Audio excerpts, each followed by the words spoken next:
you say knowledge is not Words. because we all have a different purpose. Yes. Some people can make music and some people can write, and then some people have a lot of knowledge and then they are able to transmit it through books or words or writings. I feel like with Tantra, it's a practice that you can't read an experience. It's like you can't hear someone just talk about it. That's why I also like to connect the word rebel to Tantra, because it is no rules. It's unstructured. Yeah.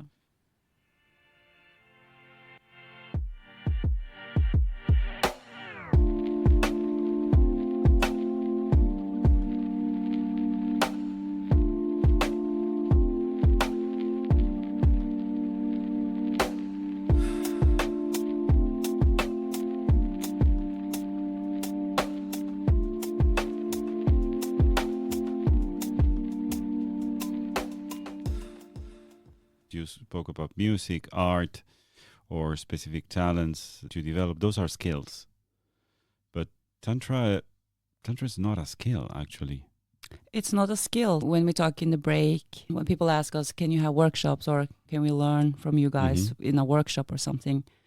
And I feel like it's not, it's the path of the rebels. It's something that will come when you dare to be open, when you just stumble upon things or life hits you in a way you have to choose something or you have to take a leap of faith and then things opens. The kind of experiences I had with my teacher or in other scenarios where I feel like I tapped into something similar, it's just been, you can't plan it. Does Tantra for you require vulnerability? Yeah, I think so. If you are in a space where you don't have to be vulnerable, then you don't get the same. It's like if you are in a safe zone the whole time, you don't expand, right? So the more vulnerable you are and the more trust you put into that, so the more you gain. I know that we're going to agree on this one, but we are going to or not going to? I think we are. Are you leading me up in a corner here? No. I see this, for example, I know that this happens to both of us, going to parties and seeing a lot of people, and it's like, really? You know, parties, 20th century, when people went to parties. Oh, okay. You mean rave parties? Yeah, like with the light sticks. With the light sticks. 1,000 years ago, when people went to parties, and you enter a crowded room, and for one, you want to belong to that experience, and for another side, you're protecting yourself somehow. In Tantra, you can't do that. You can't just, you are like, yes, I want to belong to the experience, but I want to shield myself. It doesn't work. It doesn't work, right? Yeah, and that is what's so amazing. And that's why I said sometimes you have to, we spoke about a student about bypassing emotions, right? Yes. And you can't even bypass your emotions. You have to go through them, and you just have to shoot through it, and then if you land on the other side open, you are ready to receive. I don't know. That's why it's so for me it's so fascinating, because I have always been optimizing everything. You know, when I shared that my partner called me Miss Optimizer, I always want to optimize, really about optimizing how vulnerable you can be. And I think that is very much linked up to show love to someone and be loving, and then you are afraid of being rejected. So we don't really love people. The more you can do that without having the fear around it, the more amazing things can happen in your life. This kind of practice is also a safe space for you to explore who you are. Do you think that through Tantra you discovered more about yourself, or in any way changed the relationship with yourself? I think it changed the way I perceived other people. I think deep inside we know who we are, right? But we want to, like we talk about the shield, and we want to cover that. Yes. We are so afraid of showing people who we really are, that we are not lovable if they see all aspects. Yeah. And then the transformation happens when you are vulnerable and you open up and you feel kind of the beauty in opening up everything. You embrace your shadow or you embrace their shadow? Is that all the things that you put behind the shield so you're not judged, you're not rejected, you're not discriminated, all these kind of things, you take them all from the other person, but you need to take them all from yourself too. Yeah, I feel like for me, I try to think that if I have a bag full of things. Yeah, let's call them things. Yeah, we call them things. Because in the prior episodes, the last episode or a couple episodes, Yes. I need to censor. Yeah. Censor to bleep you. me. I had to bleep you. Do you? It's like beep. You know that I think Apple or Yes. Spotify, you need to have a warning. If Yes, it's, like explicit content. yes, Yeah. and I read the rules, and Yes. you need to do that even if it's just one swear word. Yes. I read the guideline; it was pretty heavy, Yes. so I was thinking, I need to. Yeah, I need to tell you bleep, guys yeah, to tone it down. Yeah. My teacher regarding that, he said everything is sacred. Yeah. The long nail, dirt under the long nail, aigu, everything is Yeah. sacred. But I understand that Yeah. you need to. In Tone it when down. you explained that in another episode, you said the full line. Yes. But we haven't been banned yet from any channels. But we should keep it. Yeah. No, but anyways, I don't know where we were heading. We were. I am trying to, with these questions that I'm asking you, is the experience of Tantra modifies deeply the way you see yourself and the way that you relate to others. We had been talking about the shield and about this dark side that we have, that we need to. We feel that we're going to be rejected if we expose it. We become vulnerable. It's out there. It's out. The other person's dark side is also there. This is why purity is so important. Yeah, I haven't thought of it that deeply, but this is a little bit funny because we talk about connection in Tantra, that we are living and we are disconnected from others, or yeah. And then we talk about Tantra and then we are connecting. Then you ask me this question: do you feel like I have a deeper connection with others, or? And what is a little bit strange is when I started to talk about my box full of things. Yes. It's not that I kind of embrace my things and then I embrace your things. This sounds a little bit counterintuitive. Yeah. Yeah. It's almost like I focus more on my things. Yes. And this means that when I was struggling with anxiety or I had a lot of issues with the social events, I was protecting myself on all my things, right? And that is a separation that comes because I'm focused on other people and their opinions and what they think. Then you already have too much focus on other people. Through Tantra, I feel like it's almost like you connect more with yourself and are more focused on yourself and your own energy. But it doesn't mean that it's me, me, me. That's why I said it's counterintuitive, because when I focus the energy more on myself and how I can be the fullest, and then I can share and actually send out things unconditionally, it doesn't matter with other people. Doesn't matter so much the individual or this or that. You feel like you are part of something bigger, and that makes me feel more connected to everything. Did that make sense? I think it does. I remember this phrase in our first talk when I was looking for a job as a yoga teacher. I said something of the mat being the laboratory and the place where you try and relate to yourself, because this is how you're going to treat yourself outside of your practice. And I come to realize now that this is a very tantric thing to say. And I understand the idea that reuniting the different parts of who you are, your stuff, and these different things, you're presenting yourself whole to the experience. You're not leaving anything behind. And the other person is taking that in appreciation with everything, because sometimes we judge ourselves for things that we do without really knowing if they are valuable or not. I did that with myself a lot of years. I don't know, I felt that I was always maybe skinny or too skinny, and now being 50 and have my weight is a blessing.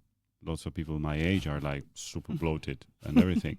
So I pass a lot of judgment without realizing that I was somehow being healthy. And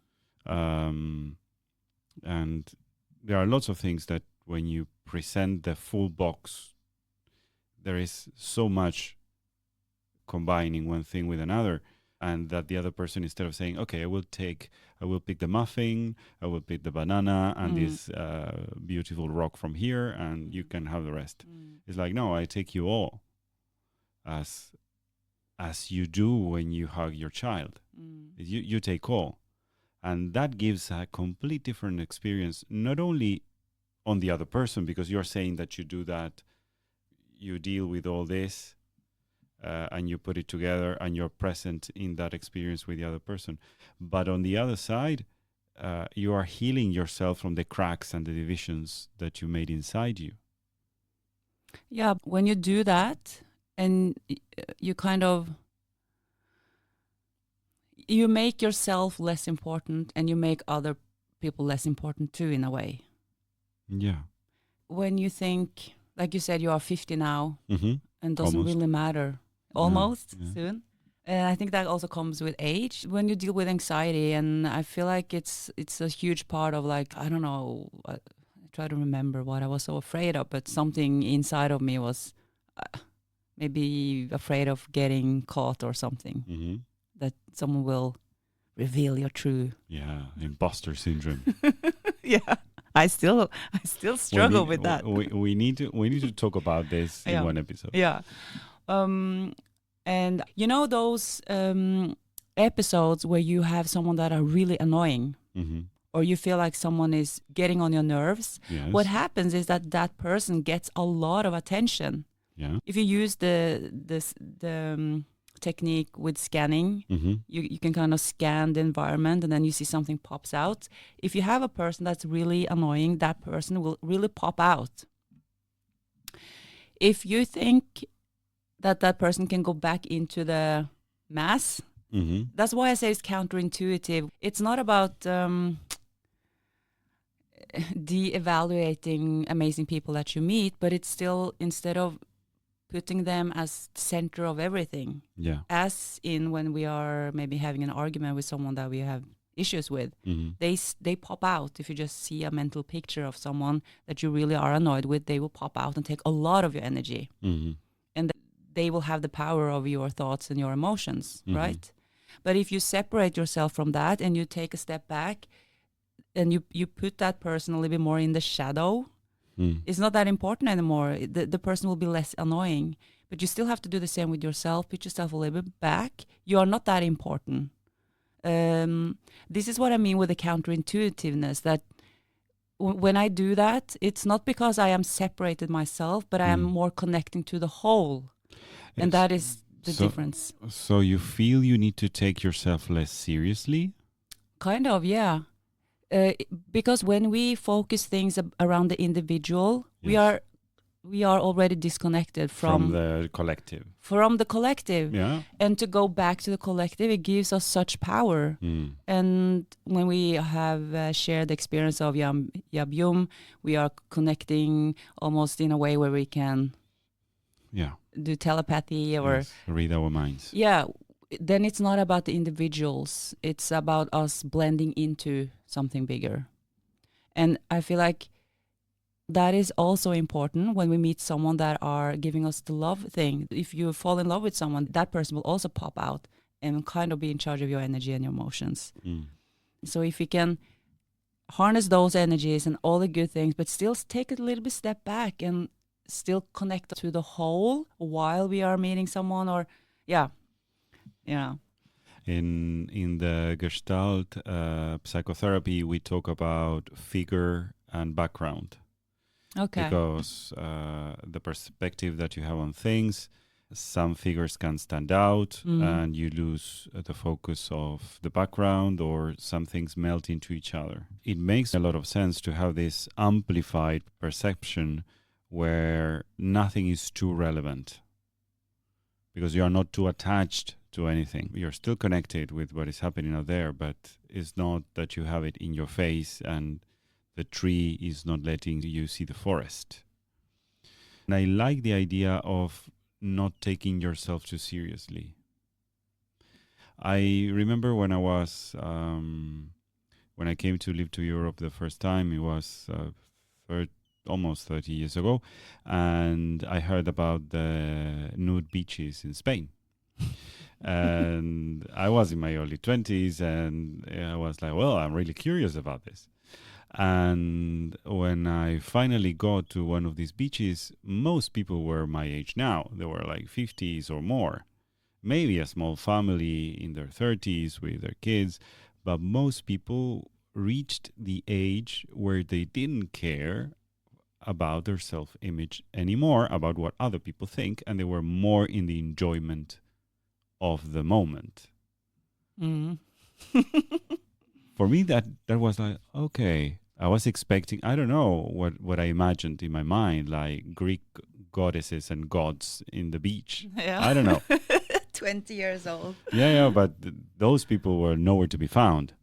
It sounds like I was a creep going to a naked beach to look people naked. But for me, it was a completely different experience, because these kind of things didn't exist in Latin America, and people took very seriously their image and cover themselves and how they relate.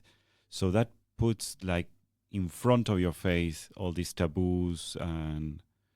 But when you are naked in the beach, then everything dissolves, because you have nowhere to hide anything. I think that's why nakedness is so intriguing. Yes. Because it is the full you.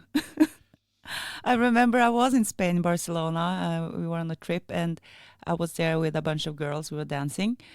And it wasn't a nude beach, but it was a guy nude at the beach. He looked actually like this Greek god, but maybe 50. But still, he looked good, though. Yeah. And he had a good equipment, to say it at least. And it's just amazing how one naked man can make the whole... It was 20 girls, and everyone was just giggling and looking, and they were just all out there. So the fascination with nudity and being naked, it's still to this day.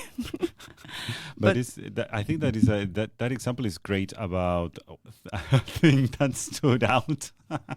Something that stood out too much, and the figure and the background, and how things don't melt in the background, or being in a connection with someone, paying less attention to yourself and less attention for the things that stood out. It's out there in the screen. In the screen, in the forest. Yes. Not just one tree. So maybe the object of your attention is gone, but the energy you have sent out will always remain. I love it. Thank you so much. Words.